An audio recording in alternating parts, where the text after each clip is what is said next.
হাজার হাজার কোটি টাকা দুর্নীতি কইরা বিদেশে টাকা পাচার কইরা অন্তর্বর্তীকালীন সরকারের সময়ে যারা বিভিন্ন পদে ছিল উপদেষ্টা সহ তারা এখন পালানো শুরু করেছে। তাদের থলের বিড়াল বার হয়ে আসতেছে কে কত হাজার কোটি টাকা দুর্নীতি করেছে, অন্যায় করেছে, অনিয়ম করেছে, বদলি বাণিজ্য করেছে, সেগুলো এক এক করে ফাঁস হচ্ছে আর এক এক করে পালানো শুরু করেছে। আপনারা ঠিকই বলেছিলেন, আপনারা আমার অনেক ভিডিওতে কমেন্ট করেছিলেন যে এই অন্তর্বর্তীকালীন সরকারের সাথে যারা যুক্ত আছে বা অন্তর্বর্তীকালীন সরকারের বিভিন্ন পদে যারা আছে তারা এক সময় পালিয়ে যাবে। আপনাদের কথাই সত্যি হচ্ছে।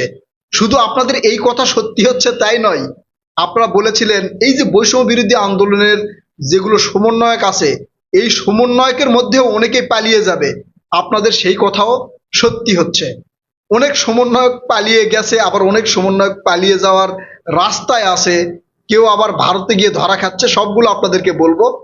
আগে এই অন্তর্বর্তীকালীন সরকারের কে কে পালিয়ে গেল, কত হাজার কোটি টাকা লুপাট করে পালিয়ে গেছে সেগুলো আপনাদেরকে বলবো। তার আগে সবচেয়ে গুরুত্বপূর্ণ একটা খবর আপনাদেরকে বলি। বাংলা এডিশনে প্রচার হয়েছে আজকের কণ্ঠ নামের একটা অনলাইন পোর্টাল, সেখানে দেখানো হয়েছে আসিফ নজরুল 3 দেশে 14,000 কোটি টাকা পাচার করেছে। এই আইন উপদেষ্টা আসিফ নজরুল স্যার 14,000 কোটি টাকা পাচার করার অভিযোগ প্রকাশ করা হয়েছে আজকের কণ্ঠ একটা অনলাইন পোর্টালে, এবং সেটার রেফারেন্স ব্যবহার করেছে বাংলা এডিশন, এই সাংবাদিক ইলিয়াসের যেই চ্যানেল আর কি বাংলা এডিশন। সেখানে আসেন আগে দেখি যে অন্তর্বর্তীকালীন সরকারের কে কে পালিয়ে গেল। ডক্টর ইউনূসের আন্তর্জাতিক বিষয়ক বিশেষ সহকারী লুৎফে সিদ্দিকী তিনি সিঙ্গাপুর পালিয়ে গেছে। অভিযোগ উঠছে যে কয়েকশো কোটি টাকা বিদেশে পাচার করে তিনি নীরবে দেশ ত্যাগ করেছেন। চিন্তা করেন, অন্তর্বর্তীকালীন সরকার মাত্র ছিল 17 মাস। এই 17 মাসে লুৎফে সিদ্দিকী একজন, তিনি কোনো উপদেষ্টা নয়, তিনি প্রধান উপদেষ্টার আন্তর্জাতিক বিষয়ক বিশেষ সহকারী, কয়েকশো কোটি টাকা পাচার করে নীরবে বাংলাদেশ ত্যাগ করে সিঙ্গাপুরে চলে গেছেন। কি মজার বিষয় তাই না? শুধু লুৎফে সিদ্দিকী নয়, তারপরে আরো বলি, প্রধান উপদেষ্টার সাবেক বিশেষ সহকারী আনিসুজ্জামান তিনিও বাংলাদেশ ত্যাগ করেছেন। বুঝেন, কিন্তু প্রধান উপদেষ্টার বিশেষ সহকারী আনিসুজ্জামান অনেক আলোচনায় তিনি আসছিলেন, তিনি গোপনে বাংলাদেশ ত্যাগ করেছেন। তার বিরুদ্ধেও কয়েকশো কোটি টাকা বিদেশে পাচার করার অভিযোগ উঠেছে। শুধু এই দুইজনই না, আরো আছে। ডাক ও টেলিযোগাযোগ বিষয়ক প্রধান উপদেষ্টার বিশেষ সহকারী ফয়েজ আহমেদ তৈয়ব তিনিও গভীর রাতে বাংলাদেশ ত্যাগ করে বিদেশ চলে গেছেন। তার বিরুদ্ধেও কয়েকশো কোটি টাকার টাকা পাচার করার অভিযোগ উঠেছে। কয়েকশো কোটি টাকা 2, 4, 5 লাখ, 10 লাখ বা 1 কোটি 2 কোটি না, যারাই পালিয়ে যাচ্ছে তাদের বিরুদ্ধেই কয়েকশো কোটি টাকা পাচার করার, দুর্নীতি করার, অনিয়ম করার, অন্যায় করার, লুটপাট করার অভিযোগ আসতেছে। চিন্তা করেন, কয়েকশো কোটি টাকা করে। তারা উপদেষ্টা কিন্তু কেউ নয়। এখন আসি উপদেষ্টাদের দিকে। তার আগে বৈষম্য বিরোধী ছাত্র আন্দোলনের এক সমন্বয়ক ভারত দিয়ে ইউরোপে পাড়ি জমানোর চেষ্টা করেছিলেন। সেখানে ভারতের ইমিগ্রেশন পুলিশ তাকে নাকি হেনস্থা করেছে। তিনি নিজেই লাইভে এসে সেই ভিডিও করেছেন। অনেকে বলছেন যে এই সমন্বয়কের মধ্যে যারা এই যে চাঁদাবাজি করেছে, ধান্দাবাজি করেছে, বদলি বাণিজ্য সুপারিশ করেছে, এরা নিজেদের এই অন্যায় অপরাধ এর বিচার যাতে না হয় এই জন্য তারা পালিয়ে যাচ্ছে বলে অনেকে মনে করছেন। আপনারা এটাই মনে করতেছেন, আমার বিশ্বাস। আপনারা কি মনে করছেন আপনারা কমেন্ট করে জানাবেন।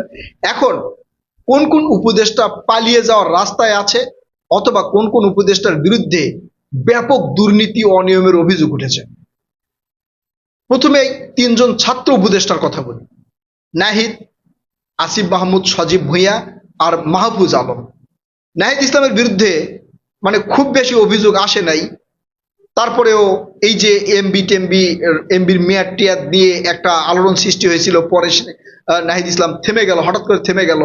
তখন অনেকেই মনে করলো যে আসলে এটা কোনো নেগোসিয়েশন হয়েছে টাকা পয়সার মাধ্যমে, অর্থাৎ তার অভিযোগ খুব একটা সামনে আসে নাই। তিনি আবার এমপিও হয়েছেন, এই জন্য খুব একটা সামনে আসতেছে না। কিন্তু তার বিরুদ্ধেও এই তদন্ত করা উচিত আমি মনে করি। এরপরে এই যে আসিফ মাহমুদ সজীব ভুঁইয়া, তার এপিএস শত শত কোটি টাকার মালিক হয়েছে। এপিএস শত শত কোটি টাকার মালিক হলে যার এপিএস সে কত টাকার মালিক হয়েছে? এই আসিফ মাহমুদ সজীব ভুঁইয়ার বাবা আবার ঠিকাদারি লাইসেন্সও পাইছে। এক রাতের মধ্যে ঠিকাদারি লাইসেন্স নিয়ে সেটা নিয়ে আলোচনা সমালোচনা, পরে আবার ঠিকাদারি লাইসেন্স বাতিল করেছে। এই আসিফ মাহমুদ সজীব ভুঁইয়ার এপিএস যদি এত কোটি টাকার মালিক হয়, তাহলে আসিফ মাহমুদ সজীব ভুঁইয়া কত কোটি টাকার মালিক হয়েছে? একজন তো আর এমনি টাকা দেয়নি, তাই না? নিশ্চয় কোনো কাজ করে নিয়েছে। ধরেন একটা সুপারিশে এপিএস কে দেওয়া হলো হয়তো 20 কোটি টাকা। এখন এই এপিএস যদি ওই কাজটা করে না দেয়, তাহলে তো 20 কোটি টাকা তাকে দিবে না। এই কাজটা এপিএস কার মাধ্যমে করে নিবে? আসিফ মাহমুদ সজীব ভুঁইয়ার মাধ্যমে। অর্থাৎ আসিফ মাহমুদ সজীব ভুঁইয়ার এপিএস যদি অন্যায় অফিসার দুর্নীতি করে থাকে, তাহলে এর দায়ভার এই আসিফ মাহমুদ সজীব ভুঁইয়ার নিতে হবে। দেখবেন হঠাৎ করে একদিন সকালে শুনবেন যে তারা নাই, হয়তোবা বিদেশ পালায় গেছে। এছাড়া এটা সংক্ষিপ্ত দিলাম, আরো দিবনি, ভিডিওটা লম্বা হয়ে যাবে, সবার কথা বলতে হবে, তাই একটু বলে নেই। মাহফুজ আলম, মানে অনেকেই তো আবার তার নামের আগে একটা বিশেষণ ব্যবহার করেন, যা সেটা করুক, সমস্যা নেই। এই মাহফুজ আলম ডাক ও টেলিযোগাযোগের দায়িত্বে থাকার সময় তিনি কয়েকটা চ্যানেলের অনুমতি দিয়েছেন। এই যে লাইভ টিভি, তারপরে নেক্সট টিভি, দুইটা টিভির অনুমতি দিয়েছেন, অনলাইন পোর্টালের অনুমতি দিয়েছেন। অভিযোগ আছে বৃহৎ অঙ্কের টাকা নিয়ে তিনি এই অনুমতিগুলো দিয়েছেন। এগুলো এখনো সামনে আসে নাই, সামনে আসবে। সামনে কোনটা এসেছে দেখেন আপনারা। ফেস দ্য পিপুলের যেই মালিক আর কি, তিনি হচ্ছেন সাইফুল সাগর, সাইফুর রহমান সাগর ভাই, আমি ওনাকে স্যার বলি, সাইফুর রহমান সাগর স্যার। এই সাইফুর রহমান সাগর স্যার এই মাহফুজ আলমের সাথে যোগাযোগ করেছিল, বলেছিল যে আমার একটা চ্যানেল লাগবে। তিনি 200 কোটি টাকা চেয়েছেন এই মাহফুজ আলম। সাইফুল ইসলাম সাগর তার কাছ থেকে, ফেস দ্য পিপুলের মালিক, তিনি একদম সেই আওয়ামী লীগের সময় থেকে একটা ভাইরাল পপুলার একটা চ্যানেল ক্রিয়েট করেছে ফেস দ্য পিপুল। তার কাছ থেকে যদি 200 কোটি টাকা চেয়ে থাকে, তার মানে অন্যান্য যেগুলো চ্যানেলের অনুমতি দিয়েছে কত টাকায় মাহফুজ আলম নিয়েছে। এগুলো বিষয়ে তদন্ত হবে ইনশাল্লাহ, এবং করতে হবে, না হলে জনগণ মানবে না। এগুলো নিয়ে 100% সুষ্ঠু তদন্ত করে এদের বিচার করতে হবে, এবং এরা যাতে পালিয়ে যেতে না পারে সেই দিকে তীব্র নজর রাখতে হবে, কড়া নজর রাখতে হবে। এয়ারপোর্টের দিকে নজর রাখতে হবে, একই সাথে এই যে সীমান্তের দিকে নজর রাখতে হবে। যদি অপরাধ না করে থাকে ভালো কথা, সমস্যা নাই, ছাড় পেয়ে যাবে। কিন্তু যদি অপরাধ করে থাকে এদের তীব্রতর বিচার হওয়া উচিত। কারণ এরা শেখ হাসিনাকে তাড়িয়ে, আমরা মানে জনসাধারণ মিলে আমাদেরকে একটা বুঝাইয়া শেখ হাসিনাকে তাড়িয়ে এরা এই ক্ষমতায় বসে লুটপাটি করছে। এছাড়াও এই যে আইন উপদেষ্টা আসিফ নজরুল স্যার, তার বিরুদ্ধে 14,000 কোটি টাকা বিদেশে পাচার করার অভিযোগ উঠেছে। এটাও সুষ্ঠু তদন্ত এবং বিচার করতে হবে। খোদ প্রধান উপদেষ্টা ডক্টর মোহাম্মদ ইউনূস স্যারের আত্মীয় স্বজন যে যেখানে আছে তাদের সবার বিরুদ্ধে তদন্ত করতে হবে। এবং এই গ্রামীণ ব্যাংকের 600 কোটি টাকা কেন মওকুফ করা হলো কর, সেই বিষয়ে জনগণ জানতে চায়। উপদেষ্টা এই যে রেজওয়ানা আছে না, রেজওয়ানা আসে, তিনি পলিথিন মানে নিষিদ্ধ করলেন, করার যে করছিল। এখন পলিথিন কোনো ব্যবস্থা না নিয়ে এই পলিথিন যদি নিষিদ্ধ করা হয়, তাহলে অন্য কি একটা বিকল্প ব্যবস্থা তো লাগবে। সে বিকল্প ব্যবস্থা না করে তিনি এসে পলিথিন নিষিদ্ধ করার চিন্তা ভাবনা করলেন। এই পলিথিন নিষিদ্ধ করার কিছুদিন পরে সেটা তো নিষিদ্ধ হলোই না। এর অভিযোগ উঠেছে যে পলিথিন কোম্পানির যতগুলো মালিক আছে তাদের কাছ থেকে বৃহৎ অঙ্কের টাকা তিনি নিয়েছেন, এই অভিযোগ উঠেছে। এগুলো সুষ্ঠু তদন্ত হতে হবে, না হলে এরা যে কোনো সময় ঘুম থেকে উঠে দেখবেন পালিয়ে গেছে। কারণ টাকা তো বাংলাদেশে আর রাখে নাই। এরা এই যে 16-17 মাস আসছে, ক্ষমতায় বসছে, ডক্টর ইউনূসের যেগুলো হচ্ছে মানে কাছের লোক, পাশের লোক, সেগুলো নিয়ে এসে বসাইয়া এদের দ্বারা কোটি কোটি টাকা মানে লুটপাট করা হয়েছে, অনিয়ম করা হয়েছে, দুর্নীতি করা হয়েছে। কোনো ধরনের উন্নয়ন হয়নি, কোনো সংস্কার তারা করে নাই, কোনো কাজই তারা করতে পারে নাই, আন্তর্জাতিক বিশ্বের কোনো বিনিয়োগ নিয়ে আসতে পারে নাই। ওই যে মানে এক বিশেষ স্মার্ট প্রেজেন্টেশন আশিক চৌধুরী বাংলাদেশে আসলেন, আসে সেই সামিট করলেন, মানে আয়োজন করলেন, করে কি কয়টা দেশ বিনিয়োগ করেছে বাংলাদেশে? এখন এদের মধ্যে এরা অনেকেই পালিয়ে যেত, বিএনপি ক্ষমতায় বসার সাথে সাথে এরা পালিয়ে যেত, কিন্তু যায়নি।